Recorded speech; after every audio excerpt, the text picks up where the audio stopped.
Welcome back to Autism Live. We like to do a segment on Thursdays whenever we can squeeze it in that we call Autism in the Classroom, because more and more I see that our teachers want and need tools, things that they can do in the classroom, and more parents are asking, what tools can I give a teacher to help them to be successful in educating my child? Because former teacher, I believe that all good teachers always want to learn.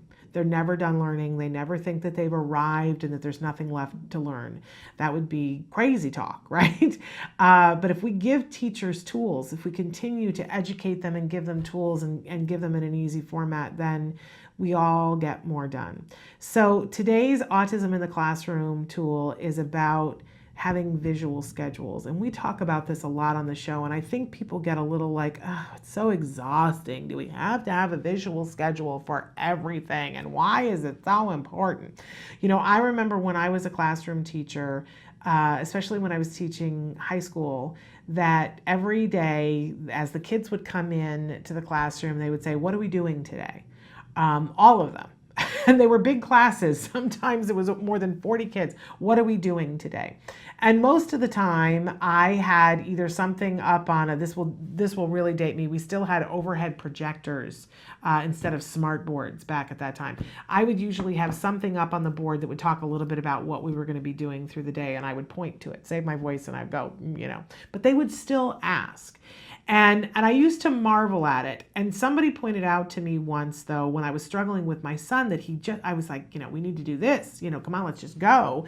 And he didn't want to, I was getting pushback, right?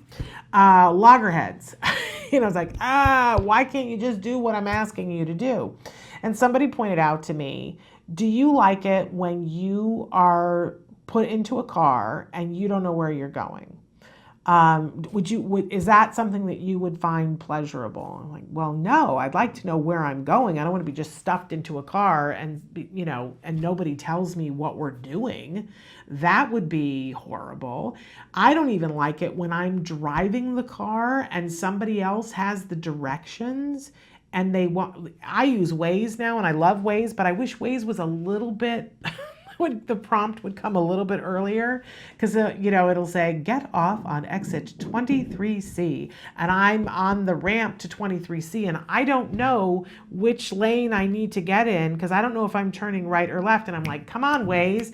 Usually I'll make my son read me what's happening next, and he says, why don't you just wait until the woman tells you what to do? Well, she's a little late for me and I want to know, where am I going? Because you know what happens when I don't know where I'm going? My anxiety goes up. That's what happens to most of us. Our anxiety goes up. Who wants to just, go through life and have no idea what's happening next? I don't know anybody who likes that sense, that lack of control when you're in somebody else's environment. Maybe you like that lack of schedule on a Saturday, when it's you that ultimately is deciding it, like, I don't know what I'm going to do. I'm just going to walk down here and see what happens. But that's still on your terms.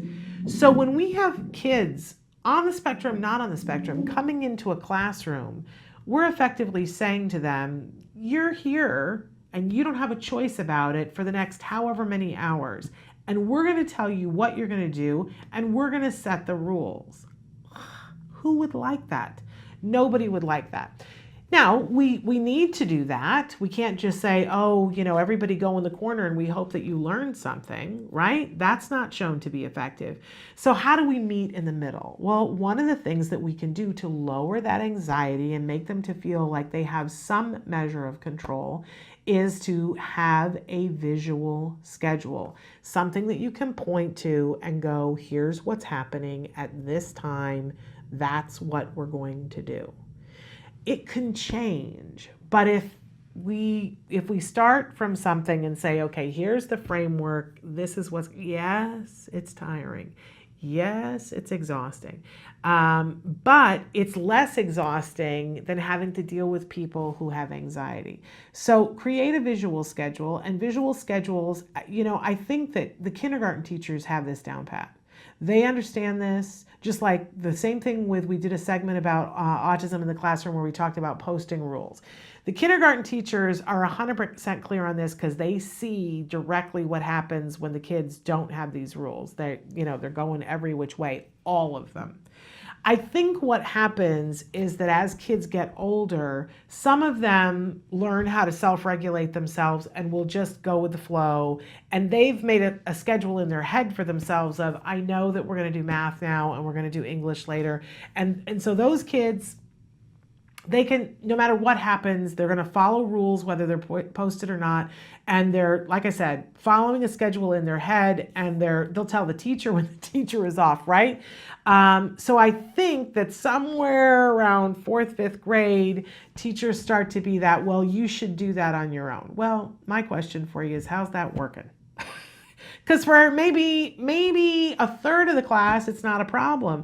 But what about the 2/3 of the class that aren't doing it? And when we get into this thing about, well, you need to be able to do this for college later on, I want to say to us, let's back up for a step. Because when you go to college, you get your schedule and you are in charge of it. And you decide, okay, this hour I'm going to take this class and I've signed up for it. And this hour I get a break and I get to go to the student union and have a frozen yogurt. And this hour I get to do whatever. And I'm going to decide not to go to that class today. You are the captain of that. So if we try to get students to follow a plan that says you will arrive at this time and you don't know what will happen and we will release you at this time, and say that that's realistic for life, I would argue nobody except prisoners work on that schedule as adults. They don't. So if we go back to what worked in kindergarten, we can modify what those visual schedules are. They don't have to be kindergarten terms. It can simply be, something that is a schedule. I have the schedule here for the show for the week, right? It can be something like that. And students can input it in their phone. You can move to technology, but give them something to look at that shows what it is. And they will be less stressed and you will have a better time. And we'll learn more. And that's really what it's all about.